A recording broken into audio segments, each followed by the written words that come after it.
Bom dia, boa tarde, boa noite, queridos alunos do curso de Direito da Fafran.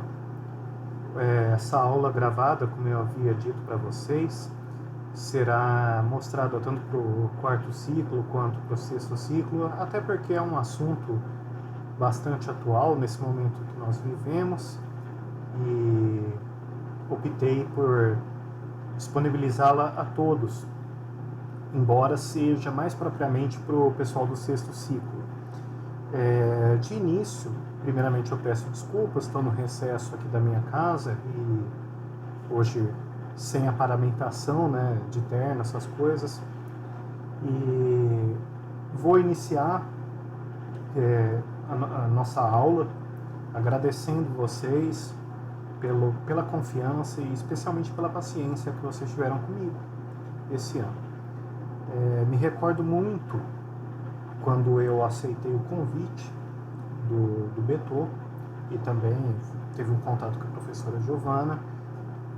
Me recordo muito de uma conversa que eu tive com meu pai, que foi professor também durante muito tempo, e ele até brincava comigo, ele falava que eu estava comprando um caminhão de problemas, né?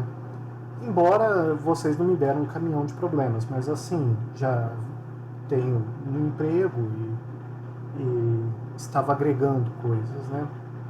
Mas ao mesmo tempo ele me disse que ele tinha 40 anos de uma empresa na qual ele trabalhou e ele deu aula durante 5 anos. E ele fala que os 5 anos que ele deu aula, os 40 anos de empresa nunca deram sequer metade da alegria que ele teve. E em um ano que eu tive com vocês, eu acho que eu já posso repetir tudo que o meu pai disse. Prosseguindo, nós vamos tratar alguns temas sobre contratos, sobre onerosidade excessiva, sobre teoria da imprevisão, Covid e uma coisa que eu agrego, é um estudo que eu tenho desenvolvido ainda, não terminei, mas eu estou desenvolvendo já há algum tempo, que é um conceito de justiça 4.0, que é uma justiça adaptada à nossa revolução industrial 4.0, a época das redes sociais, a época da inteligência artificial, entre outras. E eu vou trazer para vocês, mas num caráter mais didático, de aula mesmo, essa questão especialmente da imprevisão, dos contratos, a questão da pandemia e também o papel da justiça em toda essa história. Não tenho intenção nenhuma de, como se dizer, dar uma posição meramente de um juiz de direito. Eu estou aberto a críticas, aberto a perguntas, aberto a questionamentos, mas eu vou acabar passando uma visão que acaba sendo muito própria, porque esses temas, como eles não estão muito desenvolvidos, acaba sempre imprimindo uma visão daquela pessoa que está estudando esse tema. E eu já peço vênia aos professores de direito das obrigações, também até de direito constitucional, embora eu tenha uma cadeira de direito constitucional, eu peço vênia para que eu ingresse um pouco na seara deles. Então, eu vou dar um inicinho que é um pouco mais, como se dizer, doutrinário, de aula mesmo, dogmático, e a partir daí nós vamos, como se dizer, descambar um assunto para uma questão que ela é mais filosófica, ela é menos dogmática, para utilizar um termo mais correto. Eu espero que seja do agrado de vocês e vocês vão ver que eu vou alterando de repente até as vestes, que eu não estou fazendo em um fôlego único, isso, até porque o tema é complexo, e podemos iniciar então com algumas explicações básicas e a gente retorna aqui ao vivo. Eu vou passar alguns slides e nós vamos conversar um pouquinho, tá bom? Vamos lá então. A gente possa falar de imprevisão e onerosidade excessiva nós temos que entender um pouquinho sobre direito de obrigações e sobre contratos. Eu não vou, obviamente, aqui numa simples conversa, tratar de um assunto que é simplesmente uma cadeira do direito civil. E como eu já falei muito para o pessoal do sexto ciclo, a mais importante do direito civil, a parte de obrigações. Mas para que nós tenhamos uma visão panorâmica do que nós vamos tratar, a gente tem que entender um pouquinho o que é um contrato e a sua posição como fonte de obrigação.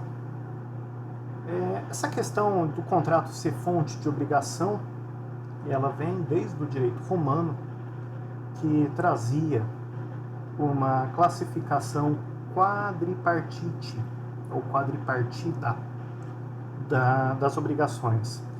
Era uma classificação simplista, como era o direito romano, ainda um pouco rústico, que falava que as obrigações derivavam do contrato, que nós vamos entender o que é mais para frente. O quasi-contrato estaria aí nessa classificação do quasi-contrato, por exemplo, os atos unilaterais.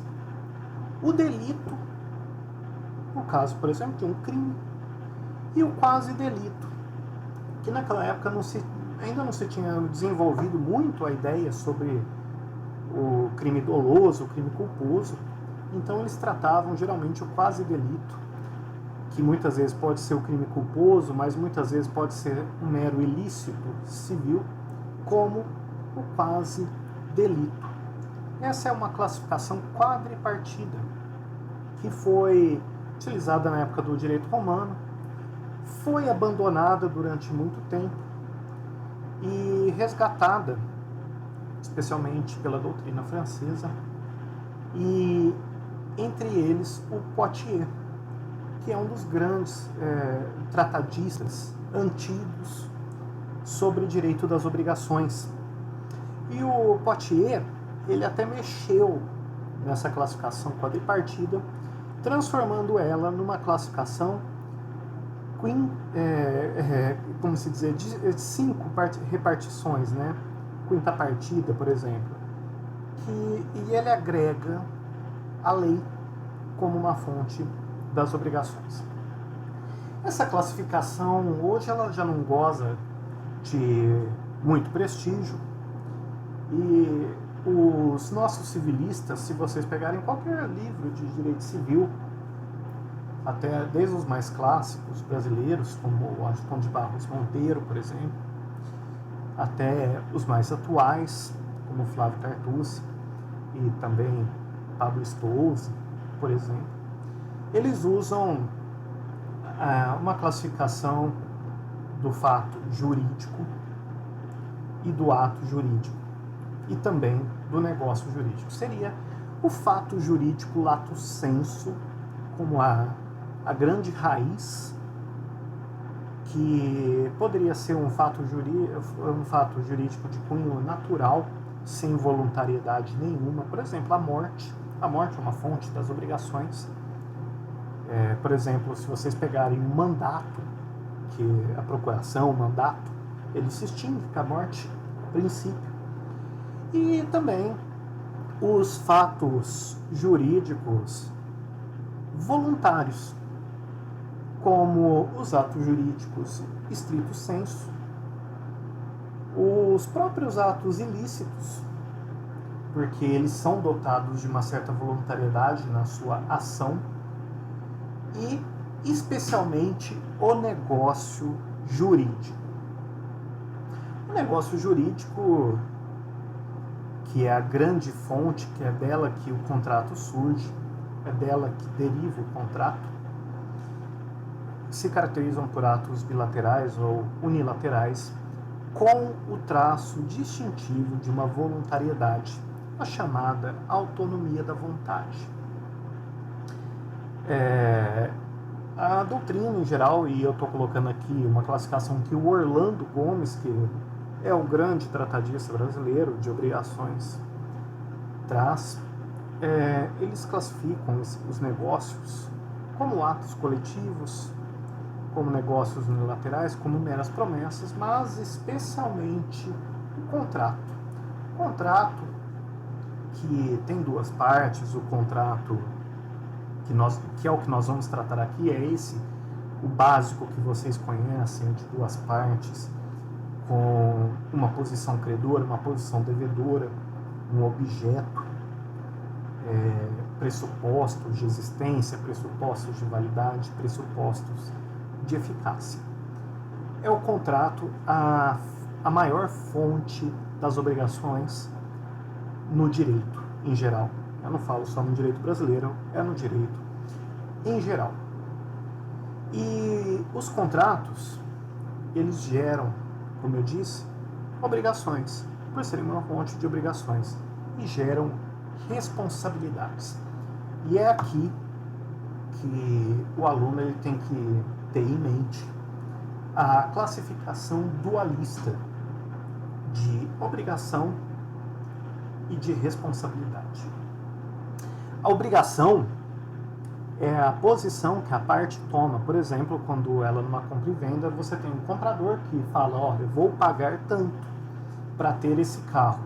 Então, esse comprador, ele se obriga em pecúnia, ele se obriga a pagar.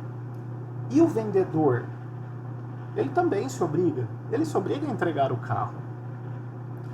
Então, nos contratos, que é o que nós vamos tratar aqui, embora existam, vocês vão ver algumas que só uma parte tem obrigações, só uma parte tem responsabilidades, mas aqui é o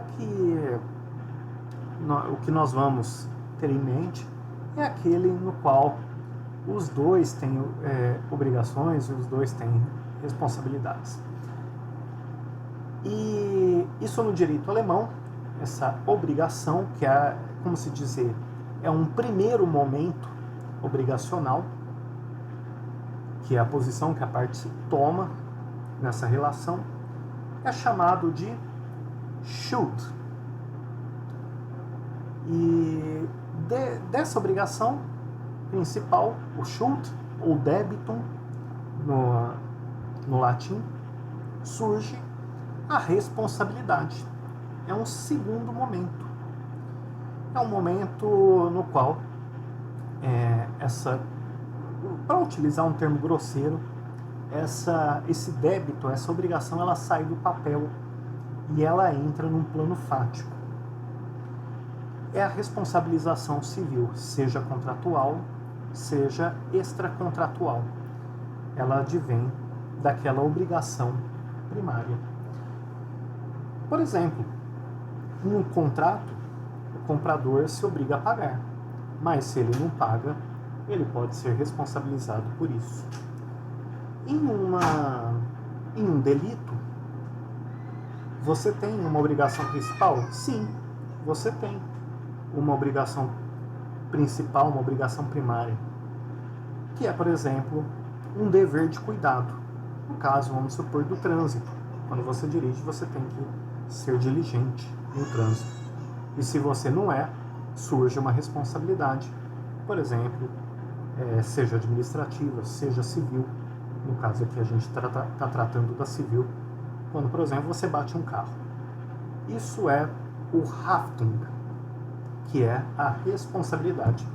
Segundo momento posterior. Então nós temos aqui Schuld e Haftung. Geralmente, se vocês jogarem esses termos na internet, vocês vão ver dualidade, Schuld-Haftung, né? Dualidade, obrigação, responsabilidade. As perguntas que eu vou lançar para vocês agora. Haveria, por acaso, uma obrigação sem responsabilidade? Um Schuld sem Haftung? Resposta, sim. As obrigações naturais. A pessoa se obriga, mas ela não tem responsabilidade pelo não cumprimento. E haveria responsabilidade sem obrigação? A nossa doutrina traz um caso, o caso do fiador. O fiador, ele só garante, ele não é que ele é obrigado naquela relação inicial, ele só garante. Então você tem responsabilidade sem obrigação. Vamos prosseguir, esse vídeo vai ser dividido.